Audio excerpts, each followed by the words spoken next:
আমি ঠাকুরের কি নিন্দা করলাম যে সিলেটে যে 5,000 কোটি টাকার মামলা হলো, আমি ঠাকুরের মান সম্মানের হানি করেছি। অবাক কথা, ঠাকুর বলছে ও কালিমা তোমার আকাশ, ও কালিমা তোমার বাতাস। তখন আমি বলেছি তোর বাপের আকাশ। আমি তো আর কালিমার আকাশ এটা মেনে নিতে পারি না। সবাই দেশবাসী মেনে নিতে পারে? সারা পুরো বাঙালিতে, বাংলাদেশে একজন মহিলা পুরুষ যদি কেউ না থাকে, আমি আব্দুর রাজ্জাক বিন ইউসুফ আছি। এই স্লোগান ঠাকুরের আমি মানি না। ঠাকুর যতবার বলেছে ও কালিমা তোমার আকাশ, ও মা তোমার আকাশ তোমার বাতাস, ততবার ঠাকুর বলছে ও কালিমা তোমার আকাশ, ও কালিমা তোমার বাতাস। এটা আমি মেনে নিতে পারি না, এটা অসম্ভব হতে পারে না। আল্লাহ নবী আফসোস করে বলেছেন পৃথিবীর মানুষ শুনে রেখো। আল্লাহ নবী দুঃখ করে বলেছেন পৃথিবীর মানুষ শুনে রেখো, আমার উম্মত ইহুদি খ্রিস্টানদের সাথে মিশে যাবে। ডান হাতের বিঘত যেমন বাম হাতের সমান সমান সমান মিশে যাবে। পৃথিবীর মানুষ শুনে রেখো, আমার উম্মত ইহুদি খ্রিস্টানদের সাথে মিশে যাবে চাল চলনে, কৃষ্টি কালচারে, পোশাক আশাকে, নিয়ম কানুনে, খাতা কলমে, স্কুল কলেজে, চলাফেরাতে, গাড়ি ছাকড়াতে, রাস্তাঘাটে, সবকিছুতে মিলে যাবে তাদের সাথে। ডান পায়ের জুতা যেমন বাম পায়ের সমান সমান সমান মিলে যাবে। এইভাবে বলতে বলতে ভাষাগত নিচে নামতে লাগলেন। নিচে নামতে নামতে বলছেন পৃথিবীর মানুষ শুনে রেখো, ইহুদি খ্রিস্টান যদি মায়ের সাথে জেনা করে থাকে, আমার উম্মত মায়ের সাথেও জেনা করবে। বলো দেখি, তোমার মা যেখানে বসে আছে, তোমার বোনও সেখানে আছে, স্কিন পায়জামা পরে আছে এখন, বলে এটা কার? তুমি এখন মাথা থেকে কাপড় সরাও, তোমার মাথার চুল ওপরে আছে, নিচের দিক চাঁচা আছে, বলো এটা কার? তোমার গায়ে একটা গেঞ্জি আছে, পিছনে 10 লেখা আছে, বিশাল 10, যাকে দেখতে দেখতে আমার শেষ হয়ে গেছে। কার্টুন আছে, বলো দেখি এটা কি? কার্টুন তোমাদের কোনো প্রতিক্রিয়া করে না। তোমার বাপ তোমার ছোট বোনের জন্য পুতুল কিনে নিয়ে এসে ঘর ভর্তি করে রেখেছে। তোমার বাপকে আর তোমার মাকে আমি আব্দুর রাজ্জাক বিন ইউসুফ যদি মূর্খ প্রমাণ করতে না পারি, জাতির সামনে বক্তব্য দেব না। তোমার বাপকে আজকেই সিদ্ধান্ত পরিবর্তন করতে হবে। বুকে হাত বেঁধে আহলে হাদিস হওয়া যায় না। 24 ঘন্টার মধ্যে যৌতুক ফেরত দিতে হবে, তার নাম আহলে হাদিস। সন্ধ্যা হতে হতে বন কেটে জমি ভাগ করে দিতে হবে, তার নাম আহলে হাদিস। বাড়িতে যত ছবি মূর্তি আছে, সেটা আয়না হোক, সেটা পুতুল হোক, সেটা স্বর্ণের হোক, যদি যত বেশি দামি হবে, তত একবার মনটা মেজাজটা খারাপ করে ভাঙতে হবে, তার নাম আহলে হাদিস। অ্যালবামের ছত্তি মূর্তি তোমার দাদির আছে, তোমার বাপ অশিক্ষিত মানুষ, তোমার দাদির ছবি সুন্দর করে সাজিয়েছে, তোমার বাপ কুশিক্ষিত মানুষ।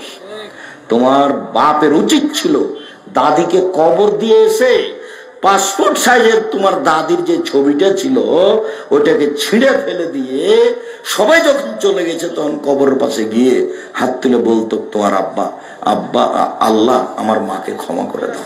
আমার মা মানুষ, কোনো দোষ ত্রুটি থাকতেই পারে, বল ত্রুটি থাকতেই পারে, আমি তার ছেলে হিসাবে বলছি আল্লাহ তুমি আমার মাকে ক্ষমা করো। কিছুই যদি তোমার বাপ না জানে, এই কথাটাই যদি অন্তর থেকে মন খুলে কাঁদতে কাঁদতে বলে, আল্লাহ মাফ করবেন ইনশাআল্লাহ। আর একটা পথ আছে তোমার আব্বার জন্য, সেটা হলো তোমার আব্বা যেটুকু পারবে সেটুকু দান করবে। একটা লোক বলছে আল্লাহ নবীকে, আল্লাহ নবী আমার আব্বা মারা গেছেন, টাকা পয়সা রেখে গেছেন, তিনি কোনো উপদেশ দিয়ে যাননি, আমি যদি আমার আব্বার নামে দান করি, হালি কফের আনহ সেয়াত, তাহলে এ দান কি আমার বাপের পাপকে মিটিয়ে দিবে? তাহলে না। হ্যাঁ, হাদিস তো বুখারী মুসলিম। ছেলেটা এসে বলেনি যে আমার আব্বার ছোট পাপ বড় পাপ, এ কথা বলেননি। বলেছেন যে আমার আব্বার পাপ কি মিটবে আমি যদি দান করি? তখন আল্লাহ রাসূল বলেন হ্যাঁ, তার মানে দান করলে তোমার আব্বার, তোমার দাদির, তোমার আব্বা যদি দান করে তাহলে তোমার দাদির বড় পাপও মিটে যাবে, ছোট পাপও মিটে যাবে। তাহলে তোমার দাদির জন্য তোমার হুঁশিয়ার বাপের 2টা কাজ কি বলতো? এক, মুখে দোয়া, 2 দান, এছাড়া তৃতীয় কোনো পথ নাই যে পথে তোমার আব্বা তোমার দাদির উপকার করতে পারে। বলো, তোমার আব্বা তোমার দাদির ছবিকে সুন্দর করে সাজিয়ে কি দেখাতে চেয়েছে, কি বুঝাতে চাই? তোমার আব্বা তোমার দাদিকে শ্রদ্ধা দেখাতে চাই? ভালো হিসাব তোবা করে আসতে হবে তোমার বাপকে এই পথ থেকে। এইটা দিয়ে তোমার দাদির সম্মান করা হয়নি, তোমার দাদিকে অপমান করা হয়েছে। কোন সাহসে তোমার বাপ তোমার দাদির ছবি ভাবে সাজিয়ে বাড়িতে ঝুলিয়ে রাখলো? তোমার বাপ শিক্ষিত মানুষ নয়। তোমার আব্বাকে আমি কষ্ট দিতে আসিনি, তোমার আব্বাকে আমি নগদ কথা বলতে এসেছি। চলেন এবার সলাতে চলে যাই, দ্রুত শেষ করব ইনশাআল্লাহ। এক খেয়ালে চেয়ে থাকবেন, 19-20 হয় নাই যেন। সলাতের পূর্বে অজু, অজুর পূর্বে মেসওয়াক, মেসওয়াকের পূর্বে পেশাব পায়খানা। পেশাব পায়খানার ব্যাপারে আনাস রাদিয়াল্লাহু তাআলা আনহু বলেন, আল্লাহর নবী পেশাব পায়খানা থেকে পবিত্রতা অর্জন করতেন পানি দিয়ে।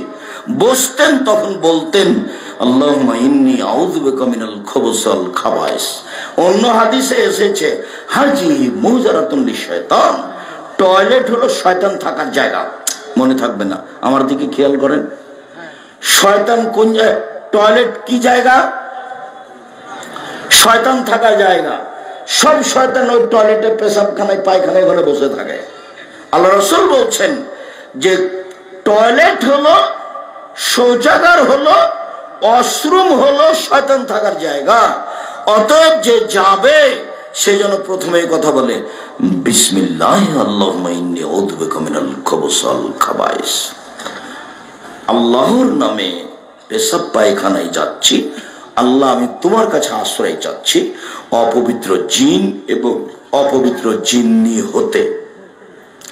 বিসমিল্লাহ ছাড়া যদি এই দোয়া পড়ে, শয়তান লজ্জা স্থান দেখতে পাবে, ক্ষতি করতে পারবে না। আর যদি বিসমিল্লাহ সহ পড়ে, তো শয়তান ক্ষতি করা তো বহু দূরের কথা, দেখতেই পাবে না। না, বুঝাতে পারিনি কথা, বুঝেছেন কি? বিসমিল্লাহ আল্লাহুম্মা ইন্নী আউযু বিকা মিনাল খুবুসি ওয়াল খাবায়েস। বের হওয়ার সময় গোফরানাকা, বাস একবার গোফরানাকা, একাধিকবার নয়। তোমার কাছে ক্ষমা চাচ্ছি, কথা শেষ। এখন অজু। তো পেশাব পায়খানার সময় পানি দিয়ে পবিত্রতা অর্জন করতে হবে, এটা আল্লাহর বিধান। আগে ঢেল টিস্যু পেপার পরে পানি, এ কথা নয়, এটা একটা অন্যায়। যখন পানি নাই তখন নেবে টিস্যু পেপার, ঢেল। পানি নাই, পবিত্রতা অর্জনের 1 নম্বর পথ পানি। পানি দিয়ে পবিত্রতা অর্জন করে হাতে যা কিছু পায়খানা পেশাব লেগেছে, আল্লাহর নবী মাটিতে মেজে নিয়ে হাত ধুয়ে নিতেন, এটা হলো সুন্নাত। আগে ঢেল টিস্যু পেপার পরে পানি, এটা বিধান নয়। এরপরে আবার ঢেল নিয়ে 40 কদম হাঁটা, পায়ের উপরে পা উঠানো, খক খক করে কাশা, এইটা ভদ্রতা নয়, বরং এটা নোংরামি আচরণ। সাহাবীগণ এরকম কোন কাজ করেননি। 1 মিনিট, এই ছেলে খেয়াল করো, যদি 40 কদম হাঁটতেই হয়, তোমাকে পায়ের উপরে পা উঠাতেই হয়, তাহলে তোমার মাকে উঠাতে হবে না?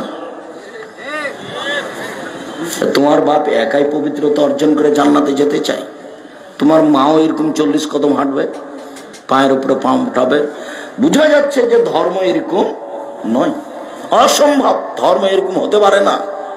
আল্লাহর নবী বলছেন যে পেশাব পায়খানা শেষে তুমি হাত মাটিতে মেজে উঠে যাও, পানি দিয়ে পবিত্রতা অর্জন করো।